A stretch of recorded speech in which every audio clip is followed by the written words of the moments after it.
Rights which are considered essential or fundamental for the well-being of a person are called fundamental rights. They play a great part in the all-round development of a person. Part 3 of the Constitution of India exclusively deals with the fundamental rights. The Constitution has conferred the following 6 rights on the citizens of India. Right to equality, right to freedom, right against exploitation, right to freedom of religion, cultural and educational rights, and right to constitutional remedies. Right to equality. The Constitution establishes equality before law and equality in protection by law irrespective of status, caste, creed, religion, sect, sex, or color. The Constitution prohibits any sort of discrimination among the citizens of the Republic on any ground. This provision, however, does not prevent any state or central government from making provisions for the uplift of the economically, socially, and educationally backward sections of the society. Equal opportunity in all fields of public life is also guaranteed by the Constitution of India under Article 16. No individual can be discriminated against on grounds of caste, religion, sect, race, sex, or place of birth in public appointments. However, this article does not restrict the reservation of posts for the scheduled castes and the scheduled tribes. Practice of untouchability in any form has been made an offence punishable by law. The Constitution also puts an end to all titles like Rai Sahib, Khan Bahadur, Sardar Bahadur, etc.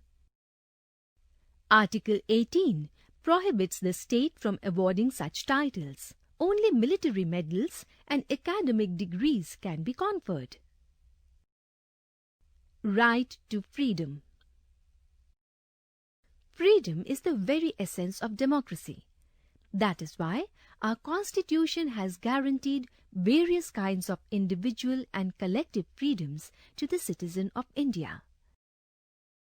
All citizens shall have the right to freedom of speech and expression, to assemble peacefully and without arms, to form associations or unions, to move freely throughout the territory of India, to reside and settle in any part of the country,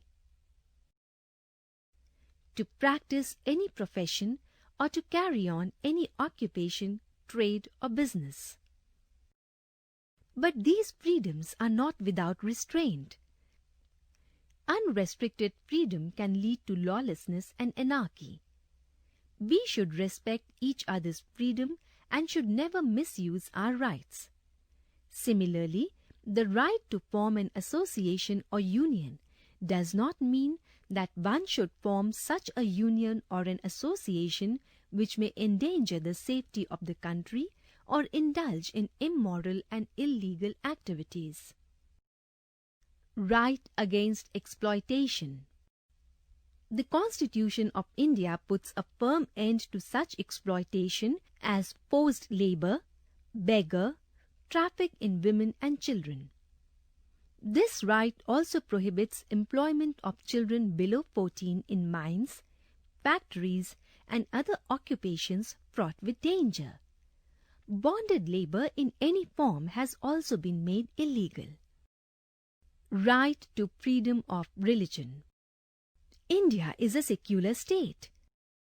The Constitution confers on the people of India the freedom to follow any religion of their choice, to practice it according to their specific ways, and to preach it.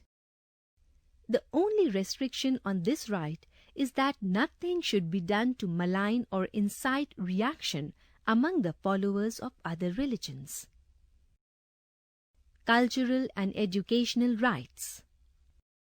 All groups, sects, and minorities in the country have been granted the right to safeguard their culture, language, and script.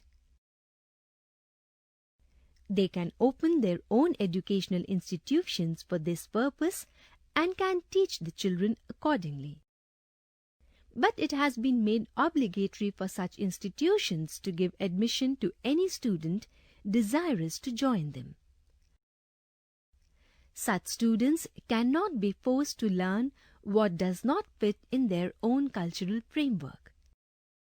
It has been clearly laid down that no person shall be denied admission into any educational institution run by the state or aided by the state on grounds of religion, race, caste, sex, or language. Right to constitutional remedies. The Constitution of India confers upon the citizens the right to constitutional remedies.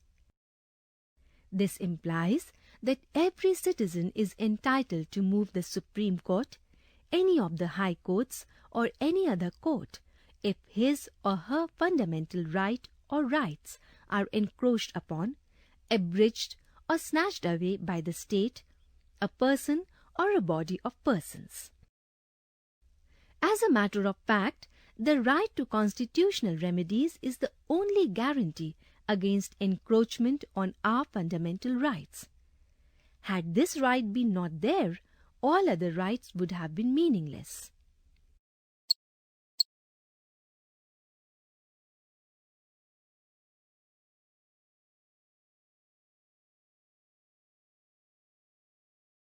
Fundamental duties. Every right carries with it a duty. If one has the right to follow one's own religion, it is one's duty to allow others to follow their own. Rights and duties are equally important. That is why our Constitution has laid down certain duties for the citizens along with their rights. Our Constitution lays down that it shall be the duty of every citizen of India to abide by the Constitution and respect its ideals and institutions, the national flag and the national anthem,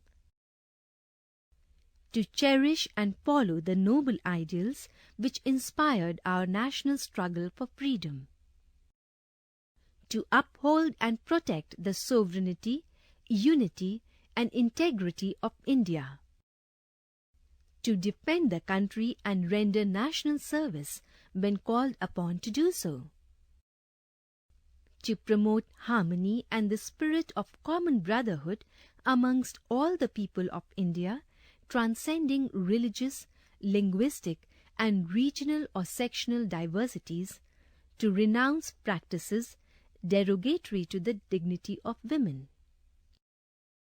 to value and preserve the rich heritage of our composite culture, to protect and improve the national environment including forests, lakes, rivers, and wildlife, and have compassion for living creatures, to develop the scientific temper, humanism, and the spirit of inquiry and reform, to safeguard public property and to abjure violence, to strive towards excellence in all spheres of individual and collective activity, so that the nation constantly rises to higher levels of endeavor and achievement.